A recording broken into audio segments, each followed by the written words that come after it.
So Louise, we're talking about financial fortitude. We've covered off the people aspect.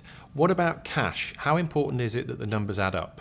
It's incredibly important. Fundamental to every single business is understanding where you are and being able to adequately forecast what you think lies ahead, but also looking at the progress that you're making. And to have access to good numbers on a regular basis is vitally important. So is it about simply preserving cash at the moment? Not necessarily. Of course, cash is important, and you need to be able to understand what you need to actually get through past the end of the month, the end of the quarter, the end of the year. But it's not necessarily about just holding on to as much as you possibly can. It's actually what you're doing with that cash. How do you put it to best use? And what do you need to do, potentially in terms of investment or development, to ensure that that business actually can continue in the way that you want it to? I suppose the businesses that you're advising have to have a conversation with their banks and their lenders and so on. Is it simply a case of asking for leniency at the moment?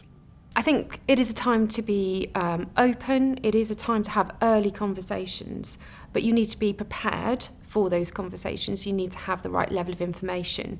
You need to understand yourself, what the challenges are ahead, and you also need to be able to explain what have you done, what changes have you already made, what have you already tried to do that perhaps isn't working, and recognising some of the challenges within that organisation.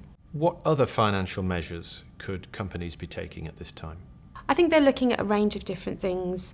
It's not simply just a one-size-fits-all either for businesses. Every business is finding different challenges in different ways at different times. So it is a question of actually revisiting your numbers, revisiting the information that you're getting, making sure you're having that on a regular basis.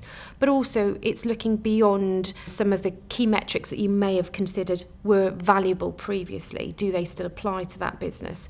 So yes, it's very simple as a line-by-line review of your overheads, but what are you doing as far as your revenues are concerned? What are you doing to drive those revenues? Are there new things that you should be considering? Is the same old going to work for you, or is there something quite different that you need to be looking at? What is the same old that might not matter anymore? Are there examples?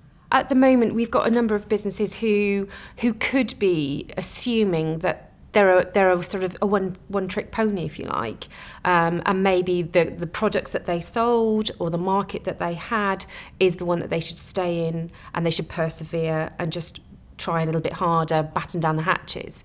But actually, that may not be the best way forward. Restaurants, for example, have actually learned that they could be a takeaway. They could be a delivery service attached to that. So they're not simply just sitting there waiting for their customers to come in and sit at the table. They're actually taking their business out to the customers. Yeah. And I think it's using that kind of example, different businesses in different sectors, to see how you actually take a step forward. Can you say a little bit more about forecasting, Louise? So it's very difficult to know, what's happening next week, let alone next year, and that there's other uncertainties about government support and so on.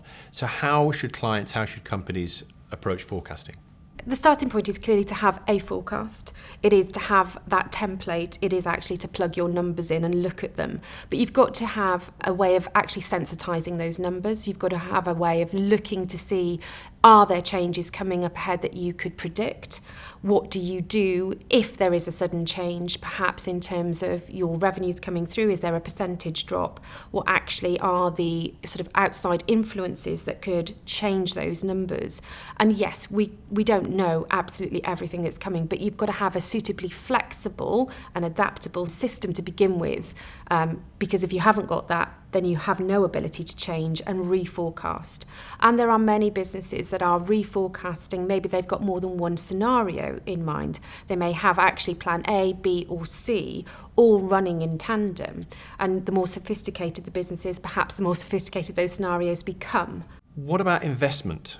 So it's important to know where your cash is and be aware of cash flows. Is now a good time for companies to be spending that money in areas? Again, each business is going to be very different, but there's not an absolute no to investment. I think what you should be considering is, if you have got cash within your business, what are you doing with it?